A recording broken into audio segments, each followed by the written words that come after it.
नमस्कार दोस्तों, मैं हूं मुस्कान। आप देख रहे हैं हरियाणा न्यूज़ 18। और जैसा कि आप सब जानते हैं, विधानसभा के चुनाव जो कि सर पर है, ऐसे में हमारे साथ मेयर सिंह कलामपुर आज हमारे साथ मौजूद है। उनसे खास बातचीत करेंगे। क्या कुछ विधानसभा के चुनाव की तैयारियां चल रही हैं, क्या कुछ पार्टियों में बढ़ चढ़कर जो सुर्खियों में बात है आगे आ रही है, वो उनसे जानने का प्रयास करेंगे। सर, सबसे पहले बहुत बहुत स्वागत है आपका हमारे हरियाणा न्यूज़ 18 चैनल पर। मुस्कान जी, आपका बहुत बहुत धन्यवाद। आपके न्यूज़ चैनल हरियाणा न्यूज़ 18 का भी मैं शुभकामनाएं देता हूं कि आप दिन रात दिन चौगुनी आप तरक्की करें। जी जी सर, क्या कुछ कहना चाहोगे? कौन सी पार्टी जो कि लगातार सुर्खियों में इस समय नजर आ रही है? कांग्रेस, बीजेपी या अन्य कोई पार्टी है जो सुर्खियों में नजर आ रही है? देखिए, सुर्खियों की जहां तक बात है कि हरियाणा प्रदेश में 10 साल से कम समय हो गए हैं भारतीय जनता पार्टी की सरकार है जी। 9.5 साल हमने माननीय मुख्यमंत्री मनोहर लाल जी के नेतृत्व में काम किया, जो कि आपके अंदर में कैबिनेट मंत्री हैं जी। और जिस तरह से हरियाणा प्रदेश के अंदर मुस्कान जी चुनाव की तैयारियां चल जो रही है। जो जो काम हुए हैं जी। पिछली सरकारों में तो उनकी कल्पना भी नहीं की जा सकती थी। मैं एक उदाहरण के तौर पर आप एक बात बताता हूँ कि हरियाणा के अंदर जितनी भी नौकरियां दी गई हैं, बिल्कुल 100% कोई एक भी व्यक्ति हरियाणा प्रदेश के अंदर ये नहीं कह सकता कि किसी विधायक का कोई रिश्तेदार या कोई किसी कार्यकर्ता का कोई रिश्तेदार। जो बच्चे काबिल थे उन्हीं को नौकरियां दी गई हैं और ये पूरे हरियाणा में ही नहीं, पूरे देश के अंदर एक माननीय मुख्यमंत्री मनोहर लाल जी ने और हरियाणा प्रदेश की हमारी सरकार ने एक मील का पत्थर स्थापित किया। जी जी जी बिल्कुल सर। भाजपा की सरकार जो कि है, आम जनता की जो श्रद्धा उनके बारे में सबसे ज़्यादा सोचती है। राम मंदिर का मुद्दा कितना पुराना था, उन्होंने राम मंदिर जो कि बनवाया, जो भी हिंदू थे या जो भी अन्य समाज के लोग हैं, वो बहुत ज़्यादा खुश नज़र आ रहे हैं इस समय। देखिए, राम मंदिर के साथ साथ बिल्कुल आपने राम मंदिर का मुद्दा बहुत बिल्कुल सही बात की है। मैं नौकरियों के विषय में थोड़ी सी बात आपको और बताना चाहता हूँ कि इससे पहले की जो सरकारें थी हमारी, भूपेंद्र सिंह हुड्डा जी ने हमारे प्रदेश का मुख्यमंत्री रहे हैं 10 साल तक। जी। जिस तरह से पूर्व में नौकरियां दी गई थी, जी। यह हरियाणा प्रदेश की जनता के अंदर एक बहुत बड़ा एक मुद्दा था। और मैं तो कांग्रेस के भाइयों को भी और सबको, आप पत्रकार हैं, मैं आपको भी सामने ये बात आपको कहना चाहता हूँ कि जब भी माननीय मुख्यमंत्री पुराने हमारे भूपेंद्र सिंह हुड्डा जी या कोई भी कांग्रेस का नेता करनाल के अंदर आए, आप किसका इंटरव्यू करें, आप एक बात उनसे जरूर पूछना कि मनोहर लाल जी ने के नेतृत्व में, मुख्यमंत्री जी के लीडरशिप में जिस तरह से हरियाणा में नौकरियां दी गई हैं, आप आने वाले समय के अंदर अगर उनकी सरकार बनती है, वैसे तो बनने का कहीं आसपास में बिल्कुल भी नहीं है, लेकिन उनसे ये बात जरूर पूछना कि भाई तुम नौकरियां जो मनोहर लाल जी के लीडरशिप में दी गई हैं वैसे दोगे या जो 10 साल के अंदर पहले आप देते रहे हैं वैसे ही दोगे। मैं एक बात आपकी जानकारी के अंदर डालना चाहता हूँ कि कांग्रेस के किसी भी बड़े नेता ने आज तक भी ये बयान नहीं दिया कि हम हरियाणा के अंदर नौकरियां मेरिट पे देंगे। जी। उनकी मेरिट भी जो होती है वो परिवार से ख़त्म होती है, रिश्तेदारों से शुरू होती है, रिश्तेदारों पे ही ख़त्म हो जाती है और जो थोड़े बहुत जो कार्यकर्ता बचते हैं उनको, उसके अलावा कहीं पर उनकी मेरिट नहीं है। जहाँ तक राम मंदिर की बात आपने की है, कितना पुराना एक मुद्दा था पूरे देश के अंदर और बहुत सारे लोग तो ये कहते थे कि ये तो इनकी केवल मैनिफेस्टो का विषय है। भाजपा ने जो कहा वो करके दिखाया है, चाहे धारा 370 का विषय है, राम मंदिर का विषय है और भी बहुत सारे काम भारतीय जनता पार्टी ने किए हैं। भारतीय जनता पार्टी ही देश के अंदर ऐसी एक पार्टी है जो कहती है वो करके दिखाती है। जी जी सर।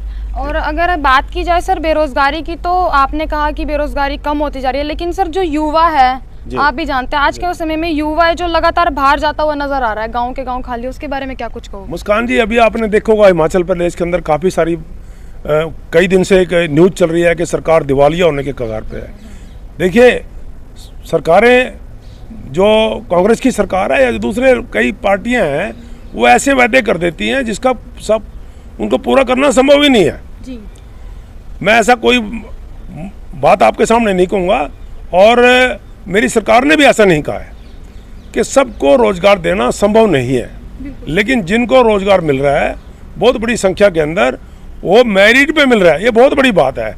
हमने ऐसा नहीं है कि एक बात देखिए आप, अगर मैं या मेरा बच्चा या मेरी बेटी नौकरी लगती है और वो क्वालिफाई नहीं करती है और मैं सिफारिश के तौर पर उसकी अगर नौकरी लगती है तो वो किसी न किसी बच्चे का हक मारा जा रहा है ना।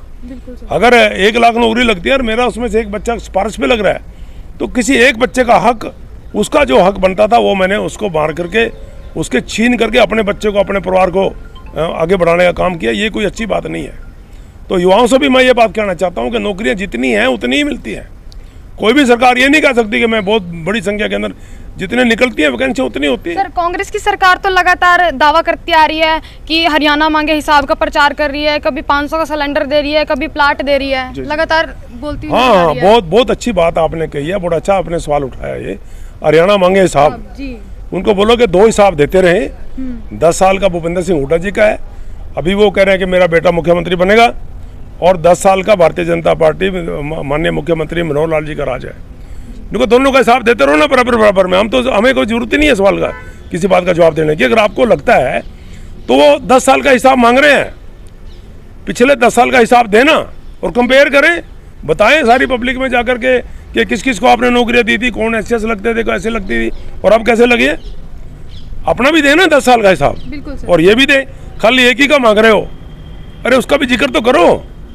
तो कहीं भी नहीं ठहरते, आसपास भी नहीं है। जी, तो सर, जैसे कि हमारे जो मुख्यमंत्री जी हैं नायब सैनी जी, उन्होंने एक योजना भी चलाई थी कि वो जिनकी 1,70,000 इनकम है या बीपीएल कार्ड, उनको 500 का सिलेंडर दिया जाएगा, साथ में प्लाट भी दिए जाएंगे। लेकिन अभी कुछ भी इस पे बातचीत नहीं की गई। क्या इलेक्शन के बाद ये, अगर आपकी सरकार आती है तो क्या ये सुविधा आम जनता को मिलने देखो, वाली प्लाट वाली बात तो मुझे लगता नहीं कहीं कोई बात आई है, लेकिन बीपीएल का जो 1,80,000 का एक हमने मिनिमम रखा था कि जिनकी आय 1,80,000 है, वो भी सेल्फ डिक्लेरेशन पे रखा है। वो अपने आप ही अपनी तरफ से आपको आयु अपना इनकम लिखनी होती है।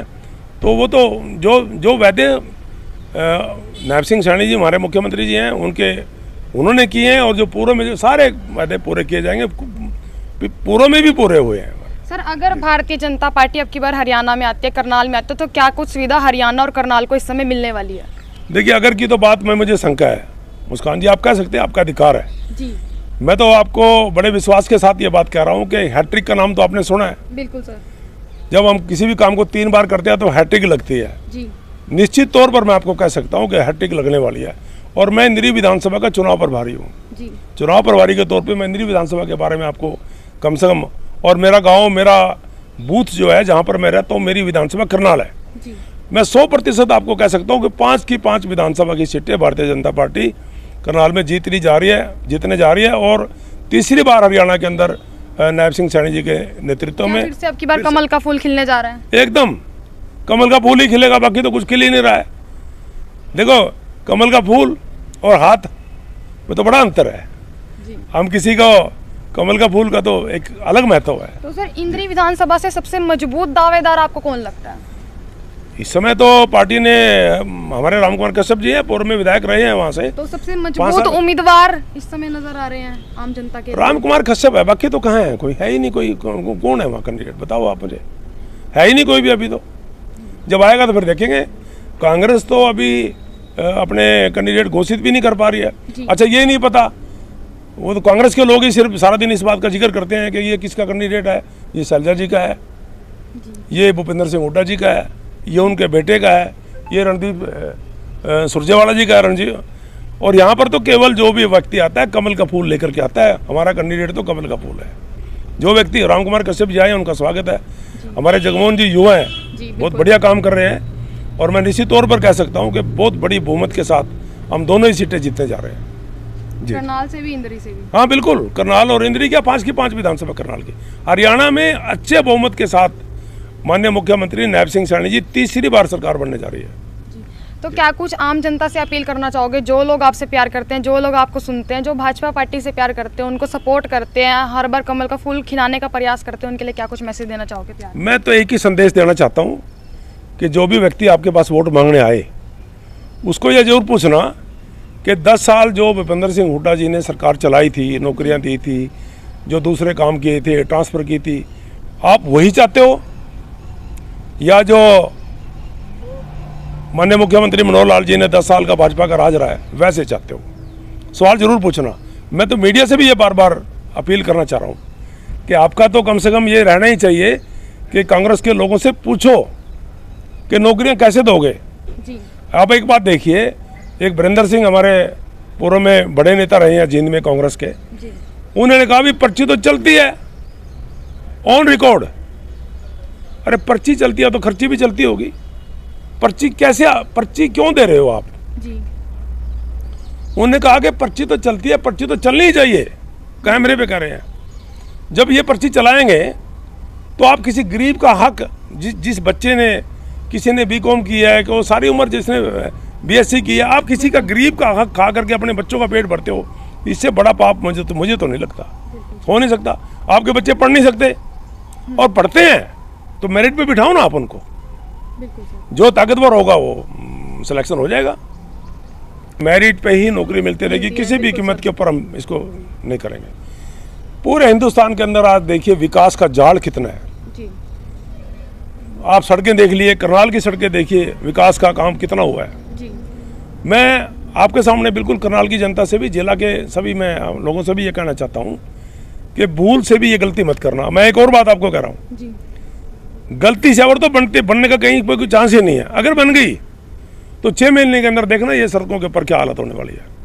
तो आप ये दावा करते हैं कि अगर किसी इंसान ने या जो आम जनता देख रहे हैं उन्होंने ये गलती करी तो ये सजा उनको मिलने वाली है? नहीं, मैं सजा नहीं कहूँगा, भूल हो जाती है, सजा नहीं। उसको आदमी जब आपस में कोई बातचीत करता है, कई बार गलती हो जाती है। बिल्कुल सर। तो मेरा तो अनुरोध है करनाल की जनता से, मुझे पूरा विश्वास है करनाल की जनता गलती नहीं करेगी।